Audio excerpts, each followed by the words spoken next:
Hey everyone, happy Thursday. It's big news comes out of Tampa Bay, and that is the Buccaneers head coach Bruce Arians has decided that it's time to retire, and he will be taking a position in the Bucs front office. And Todd Bowles, who was the defensive coordinator, will now be the head coach. He got a 5-year deal, and they locked him in, and they gave a boost to all of Bruce's assistants. And so there you go. Much has been said about Bruce's leaving. And all I can do is tell you that, I can tell you over the last 24 hours, I've gotten a lot of information. I spoke to Bruce briefly earlier today, and this was something he planned on doing. And it was not something that was a spur of the moment thing, or he wasn't forced out by Tom Brady, despite some pundits in Boston who love to believe that theory. You know who you are, WEEI Radio.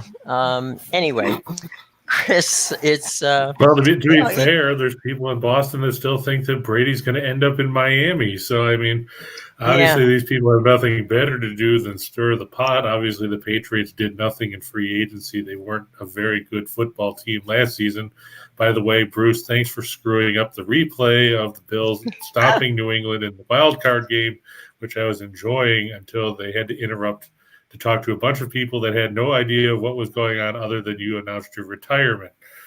But, people in New England don't have anything else to do. The Red Sox don't play till next week, and, it'll be a couple weeks before the sky falls in on them, I'm sure. right. The Bruins, they're still playing for a playoff spot. The Celtics were playing well, so they didn't have anything to complain about there. So they had to come up with a new conspiracy theory, and that just seems to be the way things go in Boston. It's the News Zapruder film. Right. Well, like I said, Bruce is 69 years old. We talked about this in the pre-show. That puts him with Belichick. They're a month apart. Bruce will turn 70 in September. Belichick will, turn 70 in October. Pete Carroll will turn 71 sometime in the fall. I forget when exactly it is, but hello, Michael. We dropped by and said hi to Allie. So yeah, I mean, I didn't. I was sleeping. No, I wasn't. But wise I didn't choice drop by. No, it's it's there comes a time when you're in this business for 45 years that you decide, is it time to go? And Todd Bowles has been with Bruce for 30 plus years. He played for him at Temple. That gives you an idea how long that the two of those guys have been together. And he genuinely wanted to give Todd an opportunity to succeed. And when you get a guy like Tom Brady decides to fall back into your lap and come back and play, then you're foolish not to take that advantage. And one of the things he told our buddy Ira Kaufman was he doesn't give, and I'm going to edit this, a crap about the Hall of Fame, and he doesn't give a crap about what them people think. This is the way he did it, and deal with it. So that's pretty much Bruce. I mean, don't ask him a question if you don't want to answer, because he'll give you one. He also said that there wasn't a player who he ever coached from the time he started in Alabama, which is where I met him, till the time he, retired, that he didn't yell at one point in time. And he said, if you think that Tom Brady can't be yelled at, or Peyton Manning, or Bruce, Ben Roethlisberger, or any of the other, stars that he coached, then you're crazy, because they can, and they did. And so anyway, Bruce Arians, good guy. He will leave the Buccaneers. He will be entered into their Ring of Honor this fall. And the Todd Bowles era in Tampa Bay begins today. And so we'll see how that works out. But I don't think it's going to be that big of a change in the way that the Buccaneers run the show. So there you go, boys and girls. Now, correct me. Now, you're going to tell me Leroy Selman is in the Tampa Bay Ring of Honor, right? He is, yes, sir. Okay, I was going to say I would think that he would be, since he was He was one of the first first. I ever think he pick for might the have even franchise. been. He might have very much even been the first. So, yeah, he was. He was there. His brother Dewey Selman is in there. That was interesting. Leroy, Dewey, and Lucius Selman, all three linebackers at Oklahoma within a year of each other. And Lucius Selman never played professional football. He stayed at the University of Oklahoma and was an assistant coach there for many years. So there's that. Yeah, he is in the Hall of the Ring of Fame, as is guys like Warren Sapp and John Lynch and Doug Williams and more than a few others. And so Bruce will get that job. And frankly, I think if you look at Bruce's resume, it's worthy of Hall of Fame consideration. I don't vote for the Hall of Fame, but Ira does. Ira Kaufman does. So we'll have to bring him on and ask him about how he's gonna present Bruce for the Hall of Fame. So we'll see about that. But anyway, that's what we can talk about with regard to that. And Michael said that Todd Bowles needs to bring back the creamsicle orange uniforms with Buccaneer Bruce. Tell you what, they are bringing Buccaneer Bruce back for one game this year and one game next year. They got for years that has been, everybody's wanted that. The problem was that the helmets are different. If you remember, the Buccaneer creamsicle uniform the helmet was white, and then there was the Buccaneer Bruce on the side there with the swashbuckling thing on the side of the helmet where he was Cheeto orange. Yeah, orange with a little red tin to it. So yeah, that was there. So yeah, they will have it back this year. So in 22 and 23, and who knows 24, they will definitely be there. So that's my cool. favorite thing about those uniforms was back when Sam Weish coached there, and he said, "Oh God!" I remember because I had the Super Bowl program the first year the Buffalo went to the Super Bowl against the Giants, and when they did the recaps by week, Sam Weish said that the uniforms were that color orange, so that way they could see the tire tracks of the truck that ran them over. So, I mean, the great late Sam Weish, he was a colorful individual, and of course, everybody knows of his many exploits with the great Jerry Glanville, both in the NFC and the AFC, because of course Glanville coached the Falcons.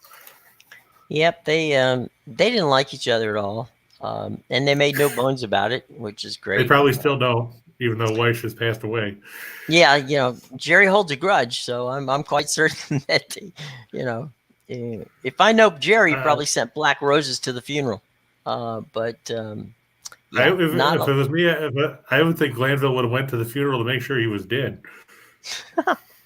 I don't know that they would have been welcoming. I don't know if he'd have been welcome to the funeral. That might not. Michael asked if Steve Young ever wore the creamsicle orange. I'm pretty sure he did, didn't he? He did, yeah. We did. I saw it before Vinny Testaverde. Yeah, Vinny. Oh Lord, Vinny. Vinny once said, after having a season where he had serious interception problems, that the problem was that he had realized that he'd gone to an optometrist and found out that he was colorblind. Now, I understand color blindness, okay? But if one color, I can see black, I can see white if you're colorblind, okay? You can see dark, you can see light. If my team is in the light and your team is in the dark, how does that still affect my ability to pass? Again, Vinny, God love him, Vinny's still around and is a good guy, lovely guy. But if ever there was a poster child for an NFL quarterback who was interesting but never quite met the expectation, it would probably be Vinny. But he did kick around for a long time. The weird part is he led the league in interceptions 4 times. He did it right. in back-to-back years in Tampa in 88, 89. Then he did it with the Jets in 2000. And he did it with Dallas in 2004 at age 41. Well, you know, Vinny's nothing. He didn't necessarily get better. No. He was an equal opportunity, thrower. So, yeah, it was Vinny, interesting guy. Very interesting guy. But, yeah, so we put a button on the Bruce thing. I just I think it'll be interesting to see Todd. Todd's a good guy. He gets a second chance now. He had a bad run in New York. Let's see how he does. The Jets haven't been a good team in an eternity, so yeah, that's not. I wouldn't put that all on Todd Bowles. Yeah, it's where coaches go to die. Is the New York? Ask Adam Gase. Yeah, Adam Gase isn't a bad coach either. So there you go. All right. Well, you know what? Let's do some fun stuff with our new. We got a new promotion from our buddies at, BetMGM, and also with the folks here at Caesars. All right, so here's the deal with Caesars. Caesars has a $1,100 first bet insurance. Place a first-time wager of up to $1,100 and get it back in the form of a free bet if you lose. So you can't lose, okay? First time that you're involve yourself with Caesars, using the Caesars Bet app, all you have to do is bet any amount of money up to $1,100, and if you lose, hey, no problem. They're going to give you another shot at it, okay? But here's what you got to do. Besides go to the show box, because that's where we have everything, you have to use our promo code, and that's ATS WHINERS, okay? And that's what you're going to do. You do that, and you're good to bet on anything and get covered just in case you lose, okay? How do you lose in a deal like that, huh? You can't. And that's what the folks at Caesars want you to do. So jump down there in the show box below. It's right below us. And make sure that you take advantage of that. Now, by the way, as we always say, you have to be 21 years of age and always bet responsibly. Okay, cool. Okay, my friend. We got Uno college basketball game tonight, huh? On the list, and it's the NIT final, I guess. Yep, hold on. There we go. Xavier, I had to get those back up because they didn't. I forgot when I exited out, they didn't pop back up. That's okay. Take note, guys. It's a reveal. There it is. Take note, guys. The Aggies. Yep, you were expecting the TBC final tonight with Fresno State and Coastal Carolina. That game was moved to tomorrow night now because Fresno State apparently had travel issues that were unexpected. Of course, that game had to be played in Conway, South Carolina, because Fresno had a conflicting date at the Save Mart Center. But like I said, that game now moved to tomorrow night. So guess what? There'll be college basketball tomorrow to talk about, even if we don't want to talk about the Final Four, which will be Saturday. But this is the NIT final. We've got Texas A&M and Xavier. Of course, two teams that everybody thought would be here, not. Texas A&M favored by 4.5 points in this contest. Texas A&M 27-12. They're 9-9 in the SEC. They're 6-3 on neutral floors.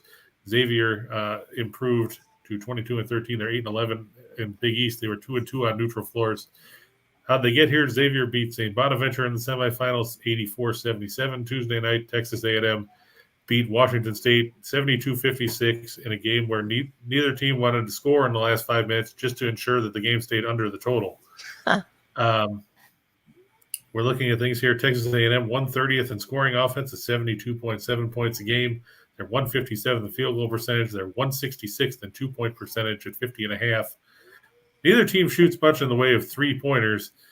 Texas A&M knocks down 6.5 a game. Xavier 6.7.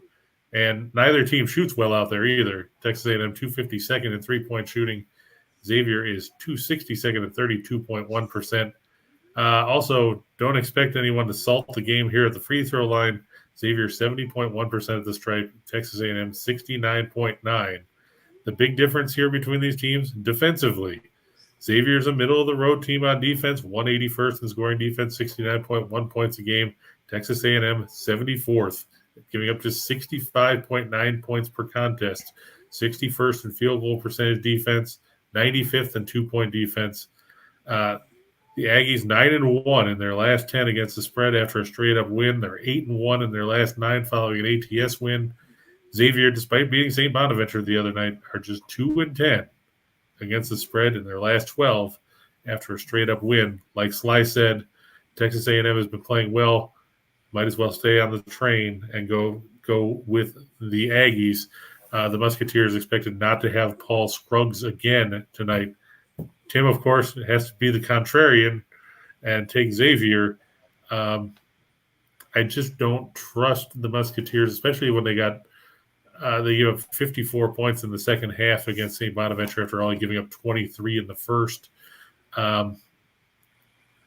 And the loss of Scruggs is definitely concerning for Xavier. I know that they pulled it out the other night. I just think the way that Texas A&M played basketball down the stretch, that the Aggies are the better team tonight. It'll be an interesting game, I think. But I just think Texas A&M, with their late season momentum compared to what we've seen from Xavier, I know they've played better in the NIT than they did down the stretch. But it's hard to have faith in a team that fired their coach, that lost 8 of 10 to end the regular season, to play themselves out of an NCAA tournament spot. I know they've been better here, but every good thing has to come to an end, as they say. And this is the end of the Jonah Hayes unbeaten run as an interim head coach for Xavier. Just so you know, Michael, no, I don't think AB's coming back. I appreciate the LOL on that one, buddy. You're absolutely right on it.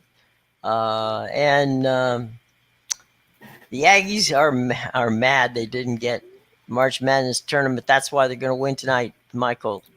The Cadets are mad. We talked about Buzz Williams wrote that 9-page dissertation about why his team should have gotten into the field. And, they've been tearing things up since. So that's right. Hey, fun fact about Texas A&M University. You know that they graduate more officers than the Naval Academy or the United States Army at West Point. So there you go. I thought you were going to say, the fun fact was going to be that you had a bunch of relatives that graduated from there. Well, that's a fun fact I decided not to use this time. I'd already used that fun fact. So not sure that it's a fun fact. It's just a fact. Whether it's fun or not, that's up to the people. Hey, is there an opportunity tonight? Because there is the NBA. Is there an opportunity tonight to fade the Lakers? Or is that not on the cards? There is, but that you have to get to hockey first. Oh, good point. Let's go to NHL first because we don't want to get out of order. My bad. But to answer your question, yes, there is a chance to fade the Lakers. I don't have that one up, but I do have it down the page there. Oh, there's the Lakers of the NHL, the Montreal Canadiens. And Michael said the fun fact is that the Bush Presidential Library is at Texas A&M. He's right. And our buddy Evan Weiner spoke at the Bush Presidential Library. So there you go. Not necessarily. Now, is that the George Herbert Walker Bush, or is that the would George be yes, the George Herbert Walker Bush one. Okay, I wasn't sure. That's why. The George W. Bush Library, I don't think exists yet. I'm not sure where it's going to be. Maybe it might be at Waco because he lives in Crawford, and Crawford's not that far from Waco. So maybe it'll be at Baylor. I don't know. Now, how do they pick where those things go? Honestly, is there any rhyme or reason? Usually, it has to do with a combination of a university wanting it to be there.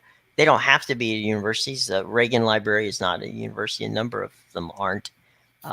But sometimes they are. And it boils down to where if you're a president and you're from a state, usually the state has different areas where they want the library to be.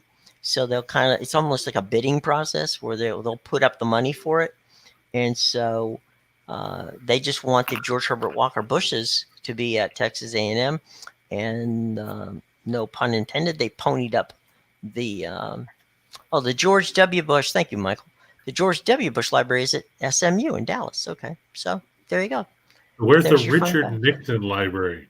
It's out in Simi Valley. I thought you were going to tell me nobody wanted one.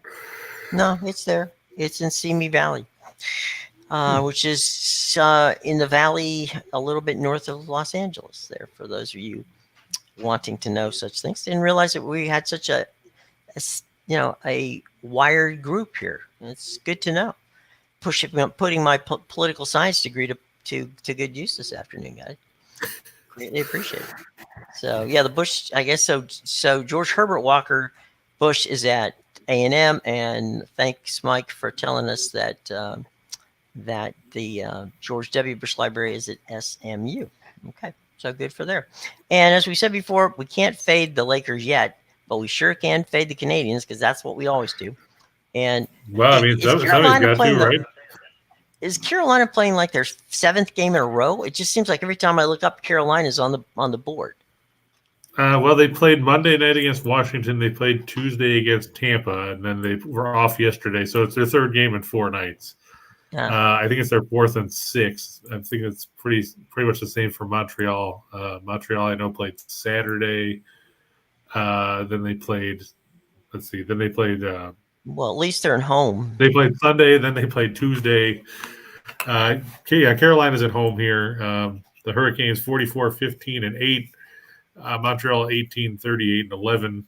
The pumpkin the carriage turned into a pumpkin early for Montreal. They were the first team to be eliminated from playoff contention. They're 8-19-7 on the road. We got to go face the Carolina team that's 24-5-4 on home ice. It's going to be Jake Allen, 7-18-4 with a 319 goals against, a 906 save percentage, and 2 shutouts for Montreal. It'll be Frederick Anderson, 32-10-3 with a 205 goals against, a 927 save percentage, and 3 shutouts for Carolina. It's amazing how Anderson can play when there's not a media spotlight on him, like there's been in Toronto the last 5 years. Now that he hasn't, down in Raleigh, it's not quite as bright of a blinding light on the hockey team down there like there is in Toronto. And, he's responded accordingly. Whether he can carry that over to the postseason will remain to be seen. But he's played well in the regular season. Tonight he gets a Montreal team that's dead last in the league in goals per game at 255. And if that wasn't bad enough, they're second worst in goals against at 376. My team worse than them, the Detroit Red Wings, who we talked about yesterday and who, despite a gallant effort, fell 5-4 in overtime to the Rangers. Meanwhile, Carolina is 8th in the league in goals for at 3.34 a night. They lead the league in goals against at 2.37. So that just shows you what a bad matchup this is for Montreal. You're the worst team when it comes to scoring. You're facing the team that's best at keeping the puck out of the net. You can't stop anybody, and you're facing a team that's top 10 in the league in scoring. The Hurricanes 5-1 in their last 6 against teams with a winning percentage below 400. They're 17-5 in their last 22 on one-day arrest. Montreal 5-16 in their last 21 against Metropolitan Division teams. They're 1-9 the last 10 times they've played the 4th game of a 4-game and 6-night set. They're 2-10 in the last 12 meetings with the Hurricanes. And look at that last number, 0-7 in the last 7 meetings between these teams in Raleigh. It does not bode well if you're a fan of the Bleu, Blanc, et Rouge tonight as they make the trip down the East Coast to Tobacco Road. I do. So you're telling me that Frederick Anderson can play better when there isn't 35 media members covering the team as opposed to 6 with the Hurricanes? Well, I mean, you have to figure there were 35 media members that were probably crammed within the space of his locker in Toronto. Yeah. Because let's face it, I mean, Toronto is a big hockey town. It has been since, for sure. 1919, if not before that. Carolina's still, I know, I was never a fan when Peter Carmenos moved the Whalers from Hartford to go down to Tobacco Road, but No, it's not the same, and we'll see if he can channel that into postseason success, because it was something he couldn't do north of the border. There's Zach. Thank you. Thank you, Zach, for letting us know. Hey, Zach, what Facebook are you watching us on?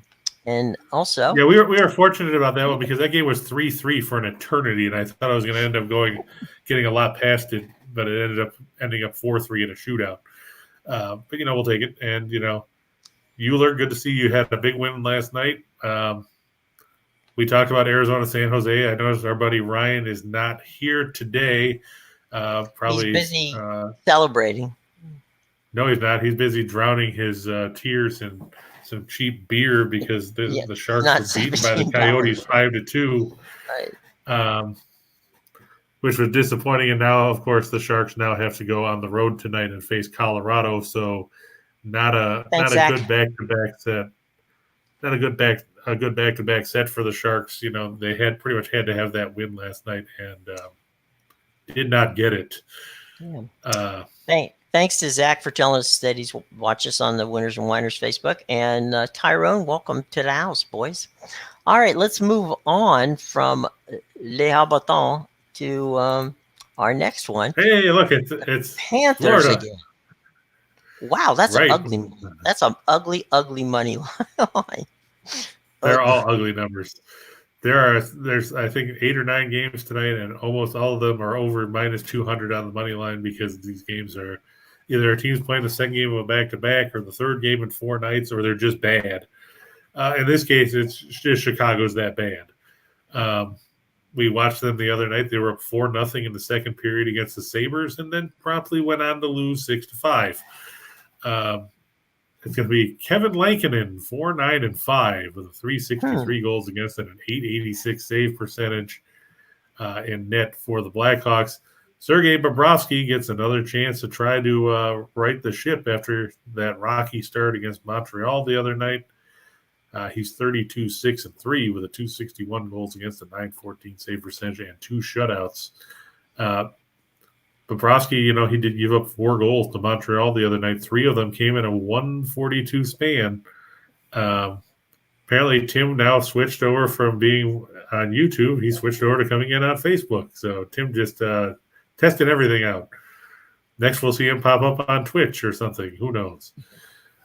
But Bobrovsky, like I said, he struggled against Montreal. This is a chance where we talked the other day, where Florida needs to win these games convincingly to be taken seriously. Yeah, I know they lead the Atlantic Division, but if you're struggling against doormats, and let's face it, Montreal was a doormat. The Blackhawks are going nowhere.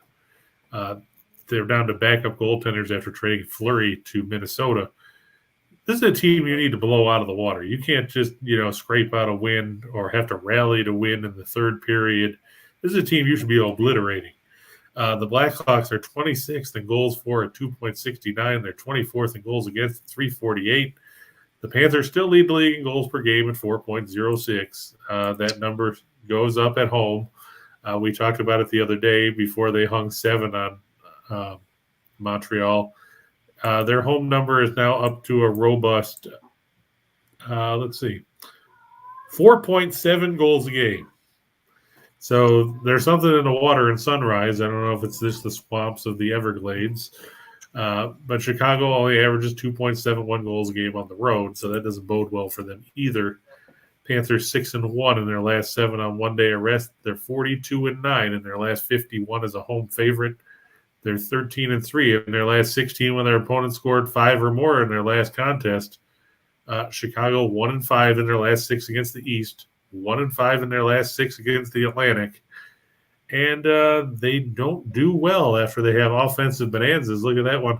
0-9 in the game after scoring 5 or more in their last contest. Expect a return to the norm for the Blackhawks as they don't light the lamp as often as they did against Buffalo. And they probably get blown out of the FLA Live Arena down there in Sunrise. Yeah.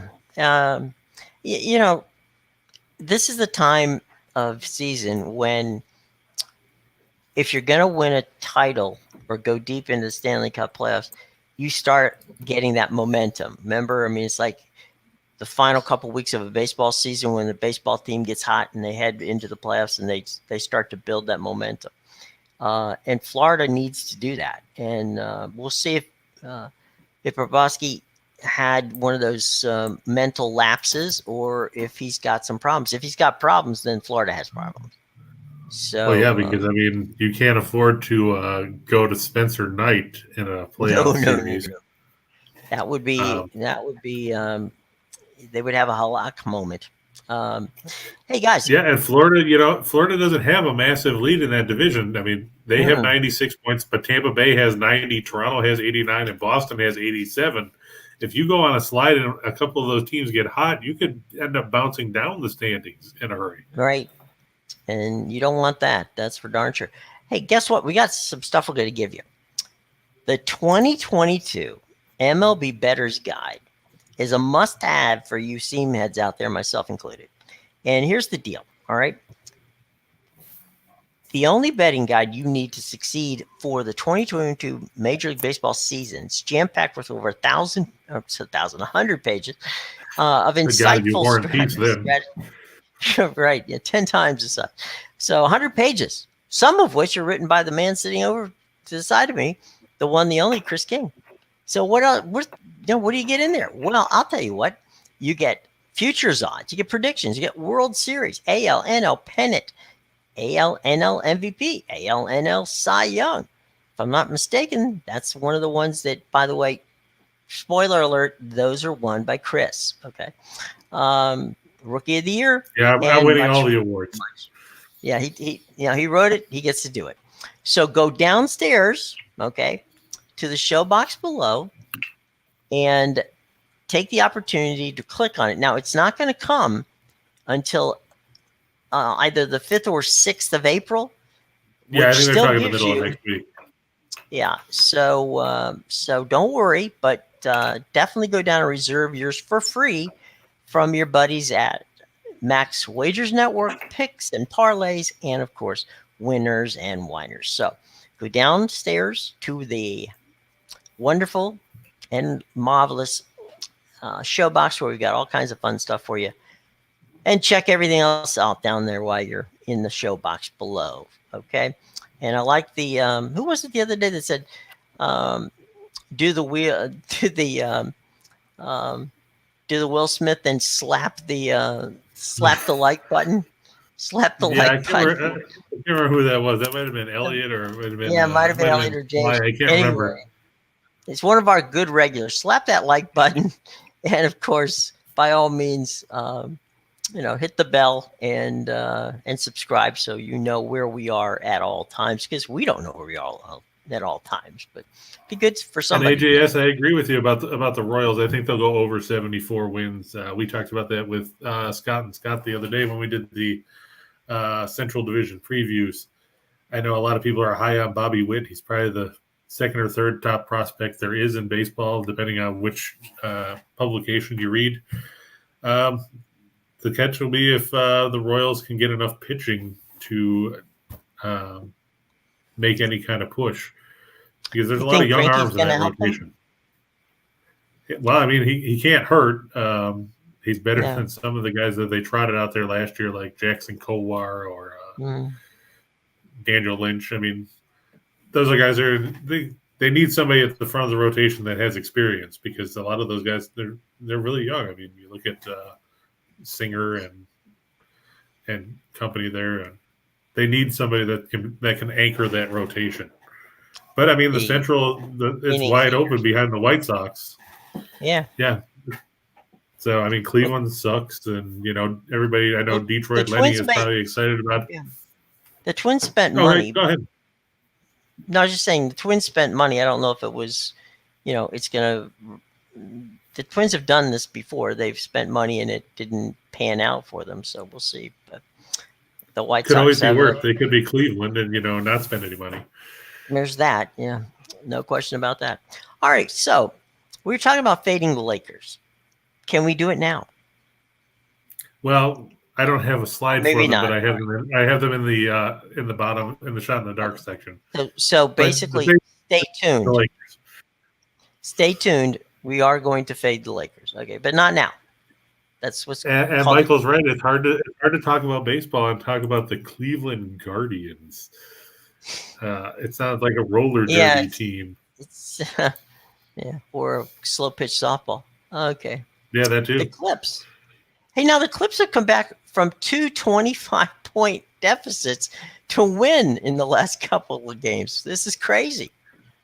Yeah, it's disturbing because they beat Utah the other night, but Utah kind of beat themselves.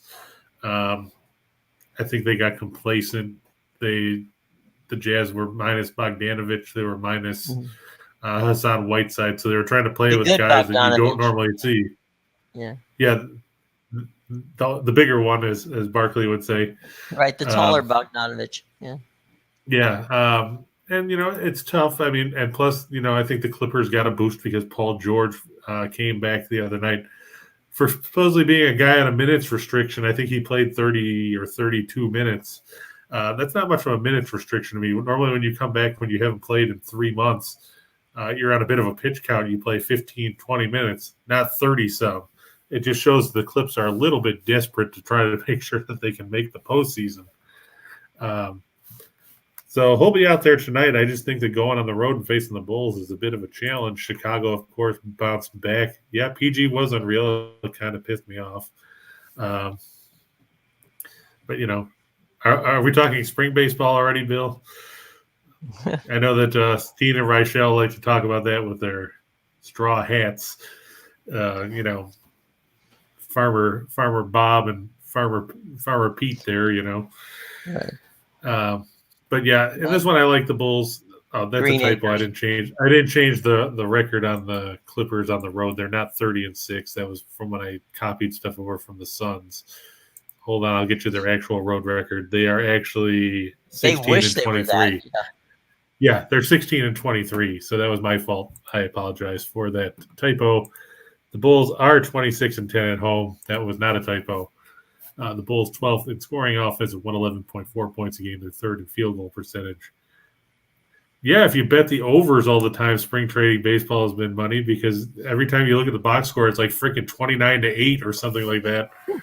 I saw the box score the other night where the Cardinals scored 15 runs in the 8th inning on the benefit of like 3 hits because, there were 15 errors and 17 walks, a couple of hit batters. Nationals, by the way. Yeah. Oh, was that the Nationals? Oh, yeah, that's right, because I saw Anibal Sanchez started. Either way, though. Yeah. Well, they had about 7 guys pitch in the 8th inning, I think. Yeah. The Clips play good defense, but they struggle offensively. They're 26th in the league in scoring offense at 106.8. They're 24th field goal percentage at 45.4. They're 6th in three-point shooting. The Bulls are a middle-of-the-road team defensively. But they get to come home here, and they're 4-1 against the spread in their last 5 at home after a road trip of at least 7 days. The Bulls are 23-7 at home against the spread in their last 30 as a favorite. Clips 1-5 against the spread in their last 6 overall, 1-6 in their last 7 against teams with a winning record, and they're just 1-4 against the spread in the last 5 meetings against Chicago. Looking at the injury report, Nick Batum and Marcus Morris Sr. both questionable for the Clips. Brandon Boston is out. Kawhi Leonard, of course, we knew was out. Norman Powell still out with that broken foot. Jason Preston and Jay Scrubb also missing. Lonzo Ball still on his way back from that torn meniscus. Zach LaVine, though, is probable tonight with a sore knee, so look for him to take the floor. I think the combination of LaVine, DeRozan, and Vucevic will prove to be just enough for the Bulls to get the win at the United Center in this contest. That's true, Sly. If PG plays like he did the other night, the Clips can make some noise later. Unfortunately, he'll be making noise in the play-in games, and if they don't, succeed there, it'll be a quick off season for the boys from the Crypto Dome. Yeah, it's another Captain Obvious moment, but this actually is a game that both teams have to win. And let me ask you this, Jim. If the Clippers don't make the playoffs, how hot is the seed for Tyronn Lue? I mean, he's kept this team around 500 despite the fact that, they have no players. I'm going to say that Ballmer's group, who owns the Clippers, they're not as reactionary as the Lakers, but and a lot of people think Ty Lue is a fine coach. So I think he might have a little bit longer string than the Lakers. But we'll have to wait and see. So I'm going to go with that he hangs maybe for the. Yeah, I'm not gonna fire him yet. I think he'll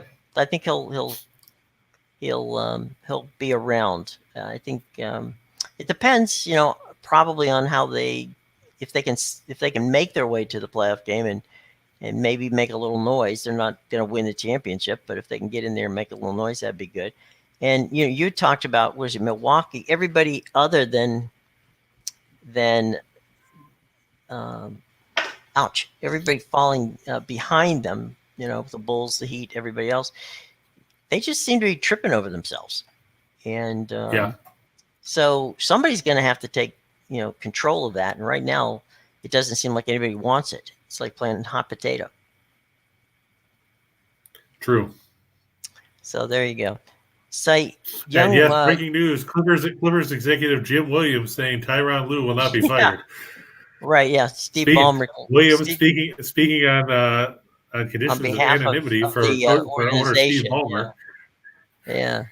Steve will be calling me directly here soon. So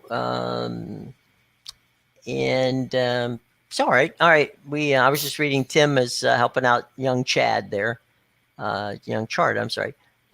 He thinks Xavier can win and cover. So there you go. All right. So from the Clips and the Bulls, we move on to the Nets and yet another team that is in that scrum with Miami and Chicago and everybody else. And that's basically what it is. It's a scrum. You look at how the Eastern Conference has panned out, and it's a giant cluster. The Heat managed to win last night in Boston in a game that I thought was going to go over the total, and they were well poised to until the fourth quarter when Boston scored 15 points and lost. So the Heat lead the Eastern Conference by one game over the Bucks. The 76ers and the Celtics are 2 back. The Bulls and the Raptors are 4.5 back. Those are the top 6 teams in the East. Cleveland's loss yesterday dropped them 2 games behind Toronto for the final guaranteed playoff spot. So if the season were to end today, you would see the Nets and the Cavaliers in the 7-8 play-in game. So whoever won that would be the 7th seed. And the Hornets and Hawks would battle in the 9-10 game for the right to then play the loser of the Cavs-Nets, with then the winner of that game getting the 8th seed. So it's going to be interesting. I see the Nets are favored by a bucket here. I know that everybody's happy that the mandate was lifted where, Kyrie Irving can play at home now. That'll help the Yankees and the Mets with all the people that they might not have vaccinated on the court or on the field for those games as well. You look, the Bucks 47-28, the Nets 40-36, but they're just 17-20 at home this season. The Bucks 4th in the league in scoring offense at 114.9. They're 11th in field goal percentage. They're 5th in 3-point shooting. The Nets 19th in scoring defense at 112.1.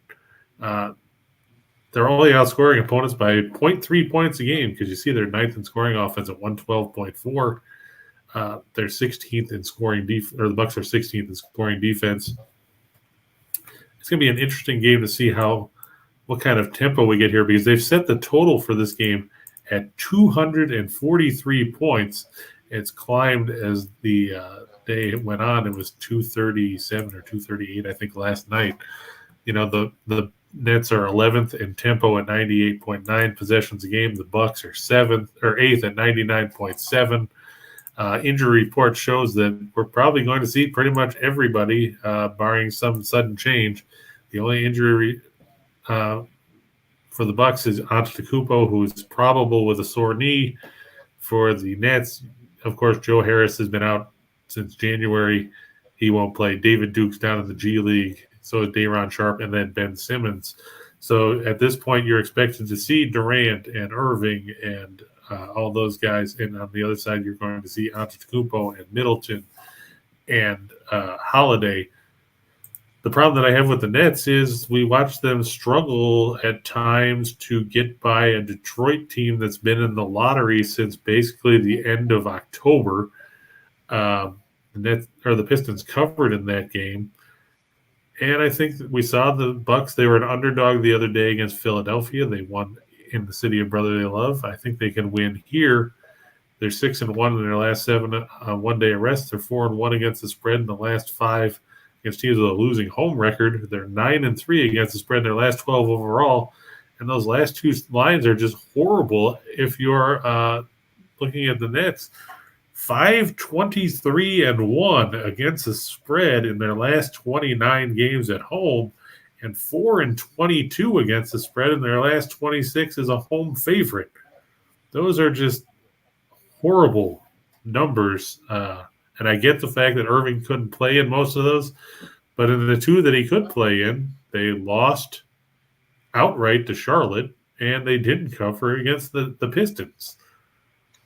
It's not exactly home court advantage, and when you talk about those kind of numbers, yeah, that's not bad. I mean, those are Orlando type numbers. And speaking of Orlando, thanks to them not showing up yesterday and losing comfortably to the Wizards, I expected more from them. Yeah, well, we got the Lakeland team instead. Let's talk a little bit about our friends at Caesar Sportsbook. $1,100 bet insurance. That's right.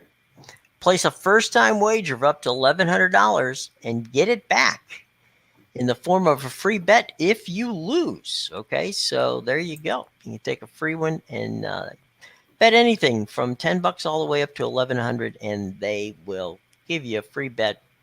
They'll cover your first one and give you a second shot. Now you have to use the promo code, which, as we said before, is ATS Windsor. Okay. And that's all in the show box below. And remember, you have to be 21 years of age to participate. Always bet responsibly. And if you do have a gambling problem, you have a phone number right here. It's 1-800-NEXT-STEP. Okay. So we hope you don't, but if you do, we got the number for you. All right, my friend, let's move on for 2 for the money. Yeah, it's a hockey-centric one tonight. Aha. If it ever comes up. And here it is. Okay. There we go. Da-da-da. Yeah, we talked about Florida already. We talked about Florida over Chicago. This is a game Florida has to win and win more convincingly than what we saw against Montreal. You can't go up 3 goals in a minute 42 against a bad team if you want to be taken seriously. Colorado over San Jose. We talked about San Jose losing 5-2 last night to Arizona. The only one that was happy about that was Ular because, like he said, that game went over the total and helped him win his parlay, which was a plus for him. Don't forget to send our cut. That's just the way this business works. No, but Colorado playing at home. San Jose is a tired team. They had to fly in after playing in Arizona last night. It's going to be a rough night for the Sharks. Starting goaltenders are projected to be, let me double check here. The Sharks are going to go with Capo Kakinen, who they got in the deal with from Minnesota. Meanwhile, it'll be Pavel Francouz, 12-3-1 with a 253 goals against, a 918 save percentage, and a 2 for the Avs. So no Darcy Kemper tonight and no James Reimer, but I think the Avs have the edge offensively in that one. The Flames and the Kings, we talked about the Kings earlier. They played last night against Edmonton, lost 4-3. Calgary's at home. Cal Peterson, 18-11-1 with a 274 goals against and a 900 save percentage projected to start for the Kings with Jonathan Quick going last night. Jacob Markstrom, 31-13-7, the 216 goals against, a 925 save percentage, and 9 shutouts. He's been confirmed to get the start between the pipes for the Flames tonight. I just think that Calgary should be able to take advantage of the Kings being tired and having to make the second stop in Alberta. And then we talked about Carolina and Montreal. The Canadiens have just been horrible. you have to think that the Hurricanes will get the upper hand in this one and cruise on to the victory, especially playing at home against a Montreal team that, let's face it, isn't good. Quick question for you there, bud. It's coming from Zach Vaughn, our buddy. Anaheim Ducks are on a 10-game losing streak. Does it end tonight? They're facing the Stars twice in 3 days. Well, I mean, they lost to the Stars the other day, and I don't have a ton of faith that they're going to do anything different tonight. Like you pointed out, they've lost 10 games in a row.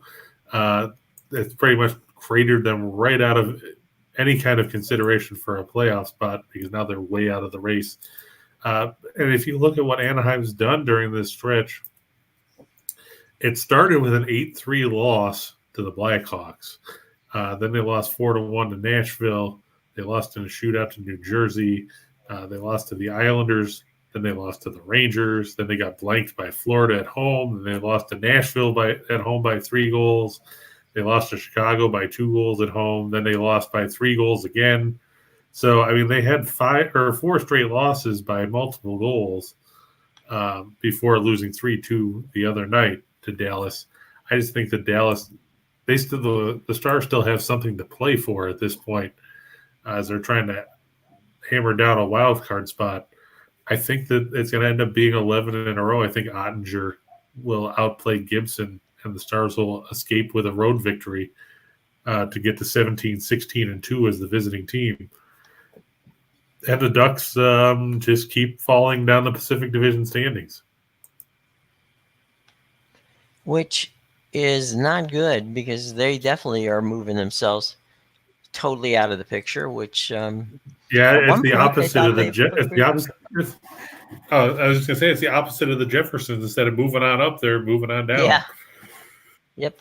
They're not playing with the full deck. Speaking of the full deck, after absolute moments of anticipation, I think when we move to the entire menu, we're going to get a chance to fade the Lakers.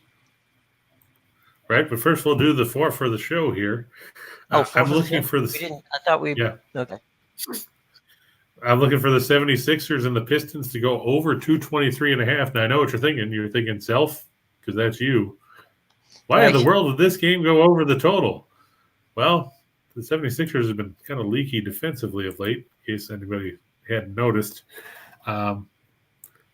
They gave up 118 to the Bucks the other night. Before that, they gave 114 to Phoenix, 121 to the Lakers, 106 to the Heat, 114 to Cleveland, 114 to Denver, 114 to Orlando. That's a lot of points to be given up. And let's face it, the Pistons are not a great defensive team. They gave up 130 to the Nets in their last contest. But they've actually shown signs of life offensively. And the big number, when you look at this, is the fact that the 76ers have gone over the total in each of their last 4 after a straight-up loss, 5-1. The over is in their last 6 on 1 day of rest. It's also 7-2-1 in their last 10 on the road. The Pistons have seen the over go 5-0-1 in their last 6 at home against teams with a road winning percentage better than 600. And the interesting stats, the over 7-0-1 in the last 8 meetings between these teams. If that wasn't bad enough, the over is also 7-0-1 in the last 8 meetings between these teams in the Motor City. 223.5 sounds like a lot when you're talking about the Pistons, but hey, it's hard to argue those kind of numbers. Mm-hmm. And like I said, I like the Bucks +2 over the Nets. Anytime I get 2 points with the Nets or with the Bucks, the way they've played basketball and the fact that they're healthy is a plus. I mean, I took them with the points against Philadelphia the other night. They won outright. I'll take them again here. The Bulls over the Clips. We talked about that. And then the Bruins over New Jersey. That's the game Boston has to win. We talked about Florida needs to win games convincingly. Mm-hmm. Boston, was hammered by Toronto the other night. I know you look at the final score and say it was only 6-4. Yeah, but it was 6-1 in the second period when Boston completely lost their cool and then tried to, go go ballistic, led to Brad Marchand picking up another misconduct penalty. Pretty sure he leads the league in that kind of stupidity. Be Nico Dawes in net for the Devils. Linus Ullmark is expected to start for the Bruins. This is a game where Boston needs the win. They need to get back on track. They had won 7 of 8 before losing that game the other night. New Jersey's going nowhere fast. We know that they're not going to the playoffs. So this is a chance for Boston to pick up 2 points that they need in the standings. Mm-hmm. They're sticking in Trenton. Yeah. So good old Trenton. Good old Trenton. There you go.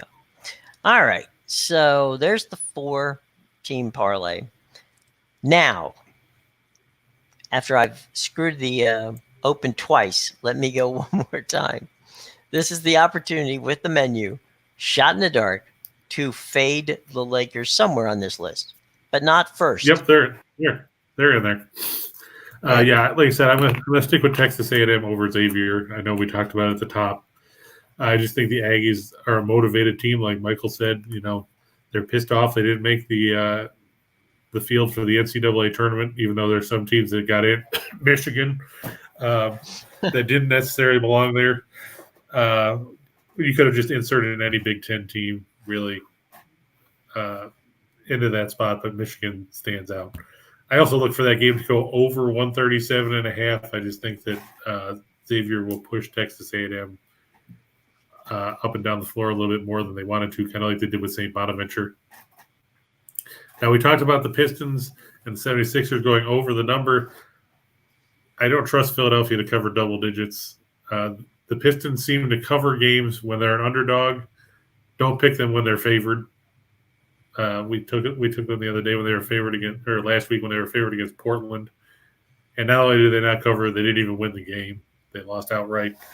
But they seem to play well when they're major underdogs and cover games. We saw them with the Nets the other night. Look for it again here.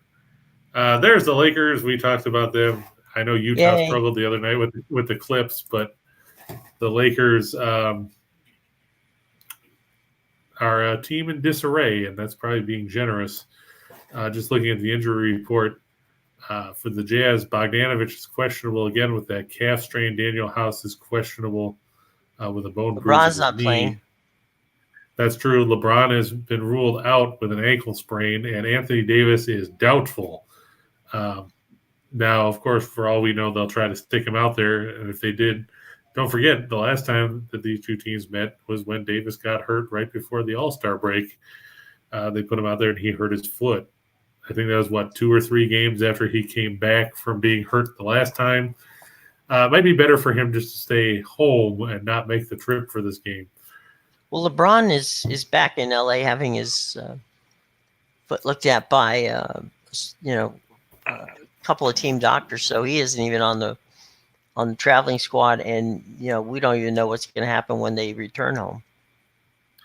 Well, yeah, so I mean that's a factor too. So I guess that means it'll be Russell Westbrook jacking up 30 shots and making about 6 with probably about as many air balls or shots off the side of the backboard, or insert other bad-looking shots here. The one player prop I snuck in here was Kevin Durant going over 30.5. I just think this is going to be one of those games where you see him and Antetokounmpo going back and forth over and over and over again because, let's face it, that's what these guys do. They score a ton of points. Same token, I'm going with Cleveland and Atlanta staying under 228. Cleveland's still a very good defensive team despite their issues offensively of late. Both teams playing the second game of a back-to-back. We saw Cleveland lose to Dallas yesterday. We saw Atlanta beat Oklahoma City. Not that anyone was overly impressed with the fact that they beat the Thunder, who were minus pretty much everybody. Like we talked about when Zach asked about it, I'm going to go with the Stars over the Ducks. Yeah, that's right. The Leafs are playing the Jets. I didn't put that up here because I try to avoid games that, I have a personal interest in. The Utah game I had to put up because there was a lack of NBA games on the schedule. From what I understand, it's going to be Eric Comrie starting for the Jets against Eric Kallgren because the Leafs have no goaltenders right now. Kallgren, of course, was called up a couple of weeks ago Peter Mrazek hurt for what seems like the 17th time this season. He seems destined for long-term IR. What a waste of an investment that was, paying him $3+ million a year to get hurt more times than he's actually turned in a decent start. All I can do as a Leafs fan is hope that Jack Campbell comes back sooner rather than later. The one plus that the Leafs have, other than being at home, is, like Sly said, the Jets played last night in Buffalo, winning in a shootout 3-2. The Jets also expected to be without Kyle Connor and Nate Schmidt, who were in the COVID protocols yesterday. According to Elliot Friedman, that means every player on the Jets this season has spent time in the COVID protocols. It makes for a rough go there. Either way, I wish Sly and the Jets luck. They can get 1 point if they want, but I'd rather have 2 myself. Like we said, the Stars over the Ducks, the Islanders over the Blue Jackets. These teams met in Columbus the other day, with the Islanders taking a 4-3 win. This game's in Trotz land. I don't expect things to be a whole lot different. Ilya Sorokin and Elvis Merzlikins in net for that one. I look for the Sharks and Avs to go over 6, especially now that I see that it's 2 backup goaltenders, and we know how well Colorado scores at home. And the Penguins and the Wild to stay under 6.5. Minnesota, they've been on a roll. I think they've won 7 in a row now. Mm-hmm. Strangely, they've all come at home. And if you look in that stretch, the under has gone 6-0-1. So Minnesota, for as well as they've played offensively at home, and they average 3.97 goals a game at the Xcel Energy Arena, or Center, whatever it is. Whatever that place is called. Yes. That building over there with the dome and stuff. Right. It's supposed to be looking here. Apparently, the Penguins are going with Casey DeSmith over Tristan Jarry. DeSmith 6-4-4 with a 296 goals against, a 905 save percentage. It's going to be Cam Talbot 27-12-1 with a 280 goals against, and a 911 save percentage for the Wild. I still think it's going to end up under 6.5. I think it's going to be a 3-2, something like that sort of game. Both teams have good defenses. Pittsburgh doesn't give up much as far as goals go on the road. They only allow, I think it's 2.3. Where'd it go? Stupid thing. 2.38 goals per game on the road. Minnesota only gives up 2.94 at home. Mm-hmm. So I think that one will end up short of the number. Yeah, looks that way. All right, what are you going to watch tonight? I'm just looking at Daryl's thing. That's a big parlay. You're going with 1, 2, 3, 4, 5, 6, 7, 9 teams. Wow. I'm biased, but I like the Leafs. I like the Stars. I like the Avs and the Flames. I put them up in the 2-team part. I like the Bucks. I'm not sold on Cleveland. They didn't look all that great in the second half against Dallas. Now they have faced an Atlanta team that hung 136 or something like that yesterday. And Cleveland has struggled without Mobley and without Jared Allen and all that because their size advantage is gone. The Clippers I don't like. I like Chicago there. Now, sure, George could go off for like he did the other night, but going on the road's a different ball of wax. And Texas A&M I like. Oh, Texas A&M over. Yeah, well, I went with the over anyway. So, right. It's a very complex parlay you got going there, Daryl. Like I said, the ones that I'd be concerned about from a personal perspective is the Cavs and the Clips. But as the saying goes, if you are comfortable with it and you're solid with what you've got there, then go with it. You don't have to listen to me or anybody else. We just give you the advice that we have. Yep. The best we can give you. As for what am I going to watch? Well, I'll watch the Leafs and the Jets on ESPN3 because I'll say this about ESPN3. Since I upgraded Hulu and got Hulu with live TV and they added all that crap, it makes it a lot easier to watch hockey games down here because normally I'd be restricted to watching, whatever the national game was or the Hurricanes, who I don't like. So kudos to them for getting all those games out there. Yeah, there's more options. I can watch bad games if I want. Right. My wife's grandfather was here. We watched the Sabres play the Blue Jackets. I mean, there you go. That counts as a bad game. Yeah.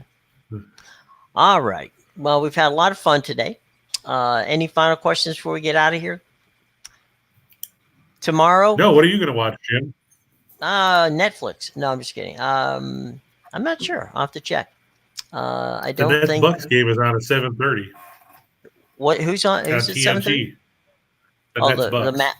Oh, okay. Well, maybe I'll watch the pregame show and see how it goes. And yes, Daryl. Once baseball comes in next week, we'll be talking about that. And we definitely will. We'll even talk about the USFL, much to the chagrin of my co-host Jim Williams. No. I will. When you tell me we're going to do that, I'll wear my Bandit sweatshirt. I mean, my Bandit sweater. Do you know where it is? So, yeah, I do actually. Yeah, it's it will come out. It may not quite. It may fall off once I put it on, but you never know. We'll see. It's been a while since that puppy's seen the light of day, but we will bring it back. So yeah. All right. Well, cool. All right, everybody. Now, don't forget to watch Scott and Scott at 3:00 on Max Wagers, and then coming up after them will be they're doing baseball today. Are they doing a baseball preview show? Maybe there might be a baseball preview show. No, today's the Wrestlemania preview show. Oh, Wrestlemania preview with David, the Dominator. Yeah, apparently I got roped into that too. Oh, okay. Well, you and the gang will be there for that one. And then 5 o'clock. Sure, literally dozens of people will be tuning in. Right. At 5 o'clock, it's Tim, Nick, and Lenny. Tim was here a little earlier, and they'll be there for getting you ready for the evening. So don't go anywhere, gang. Just hang out with us. We enjoy having some time with you. We've had our time. We're going to let it go on now to Scott and Scott. We will see you tomorrow. Have a lovely night and hope everything goes well for you. Remember, check the show box below. All the fun stuff's down there. Okay? All right. Bye-bye.